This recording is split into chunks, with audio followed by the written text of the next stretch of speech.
Ngayong araw, samahan nyo nga pala akong matendang wedding celebration. Inimbitahan kasi ako ng isa sa mga pinsan ko na mapagkakatiwalaan. Ikukwento ko lang naman sa inyo ang mga pangyayari. So for today's video mga tol, tara samahan nyo nga pala ako sa mga gagawin ko. At bago yun, ako nga pala si The Bench, tawag nila sa akin Polo P. Mula Olongapo, bumiyahe nga pala kami patungong Pampanga. Balak lang naman sana namin mag-commute dyan mga tol. Kaso sinundo kami ni Papa, nagulat ako. Balak ko sana dalhin na lang yung motor ko. Kaso medyo hassle. Medyo malapit nga lang sa amin yung Pampanga. Parang 1 hour and 30 minutes. Sobrang smooth nga lang ng biyahe namin mga tol. Nang napakaaga naming umalis. Parang 4 AM pa lang ata mga tol, umalis na kami. Ayaw rin kasi namin matraffic para less hassle. Bali dito nga tayo mamamalagi mga tol. Dito tayo tutuloy ng 2 araw. Anyway, pasyal ko nga pala muna kayo dito sa bahay ng tita ko. Alala ko lang mga tol, nung bata ako, lagi ako nandito. Tuwing bakasyon, lagi akong nandito kasi nandito rin yung pinsan ko. Sobrang nakakamiss lang dito mga tol. Ang dami na nagbago talaga. Kala ko sa city lang more on nag-grow. Dito rin pala. O siya, maya lang eto, nagbihis na nga pala kami. Dahil paalis na kami niyan at sobrang excited. Kaya eto, dali-dali na nga pala kami sumakay sa aming mga sasakyan. Bumiyahe nga pala kami niyan. Mula San Pablo mga tol hanggang Bacolor, Pampanga, bumiyahe pala kami niyan. Parang nasa 45 to 50 minutes nga pala yung binahin namin yan mga tol. Para makadating kami sa may San Vicente Chapel. Ito habang nasa biyahe, yung iba inaantok. At maya lang nandito na nga pala kami sa San Vicente Chapel. Kaya nga nasabi ko sa inyo mga tol, napaaga kami ng pero di bali na, mas maganda na kaysa naman magabol sa oras. Pero maya lang din dumating na rin yung mga bisita. Kaya neto ni Congressman Allen, may meeting daw siya kaya inarbor ko muna. Lakad-lakad kami dito para masama ko naman siya sa vlog ko kasi napakatagal namin di nagkikita niyan. Bali siya nga pala yung kapatid na ikakasal mga tol. Nga pala yung sinasabi ko sa inyo mga tol, pinupuntahan ko doon sa Pampanga mga tol. Palaro ko noon tuwing bakasyon, dito ako nagbabakasyon sa kanila. Eto maya lang mga tol. Pagkatapos din ng picture sa labasan, isa-isa na rin nga palang pumasok yung mga bisita. Dahil maya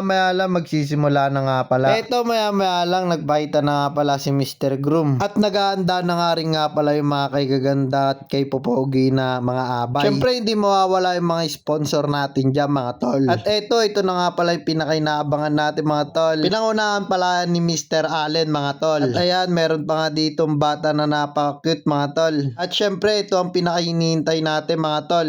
Pinakainihintay ng lahat ang pagpasok ng The Bright natin mga tol. Ayan, panoodin nyo muna.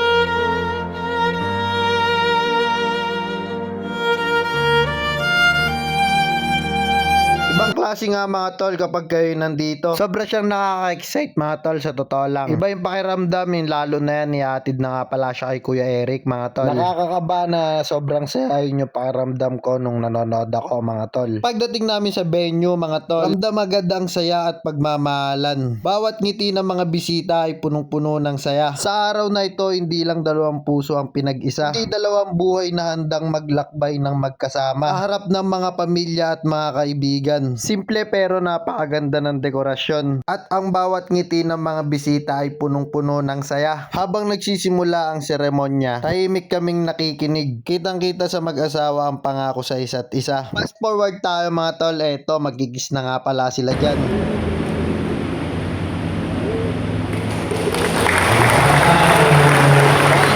Pagkatapos nito mga tol, hindi alam kung ano yung mga pinipila pa nila dyan, siguro about yan sa simbahan. Yon, bali piniplex nga pala nila yung wedding ring nila dyan mga tol, syempre. Parang napakasarap lang sa pakiramdam na tignan silang dalawa na okay na. Isa pa nga sa napansin ko dito mga tol, sobrang organized lang mga tol. O nga pala mga tol, bali hahatiin natin to sa 2 video. Isa sa chapel, isa din sa may reception. Masyado kasi nga haba mga tol kung pagsasamahin natin. Ma-board na kayo, kaya ito pagkatapos nito lulutuin ko na rin yung vlog natin sa reception.